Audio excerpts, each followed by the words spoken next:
Hey guys, it's Becca. Let's get started. So before we start painting our nails, it's a good idea to use polish remover to get rid of any oils or leftover polish on our nails. Once you have a clean base to work with, grab a base coat and apply it to your nail to prevent staining and to give yourself a smoother surface to paint on. When your base coat is dry, choose the color you want to paint with. Today I'm going with a pretty medium pink. When painting your nail, start in the center and place the brush a couple millimeters below your skin. Gently push the brush up to create a curved edge, and then pull the brush down the center of your nail. Next, make a stroke down either side of the nail to fill it in, and then blend everything together with a final stroke down the center. If you have longer nails, also make sure to cap the free edge with polish to prevent chipping. I know this can be a little awkward with your non-dominant hand, but just take it slow and steady.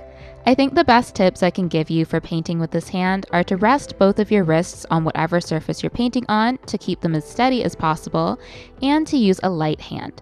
It's easy to use too much pressure and have the polish spread everywhere, so try to paint as lightly as possible. After your nails are completely dry, do the same thing again for a second coat. Most polishes need 2 coats to look their best and be completely opaque. Next, grab a stiff brush and dip it in acetone or nail polish remover. Gently dab off any excess liquid on a paper towel, and then use it to carefully remove any polish from your skin and to make sure the edges of the polish are neat and rounded. I have one last tip for painting with your non-dominant hand, and while it's probably not something you want to hear, practice really is the only way to get better at it.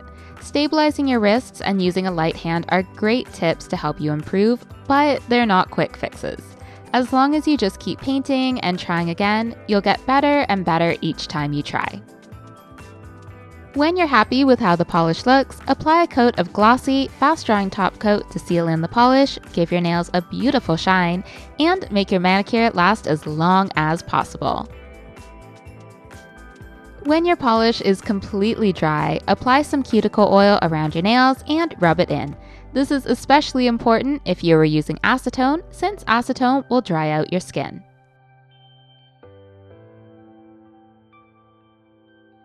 So that's it for today. I hope some of these tips were helpful for you and that you have fun painting your nails at home. You can watch more videos on Cute Polish by clicking these boxes here. Subscribe to Cute Polish for a new video every week by clicking this circle, and come check out my personal nail art channel by clicking this circle right here.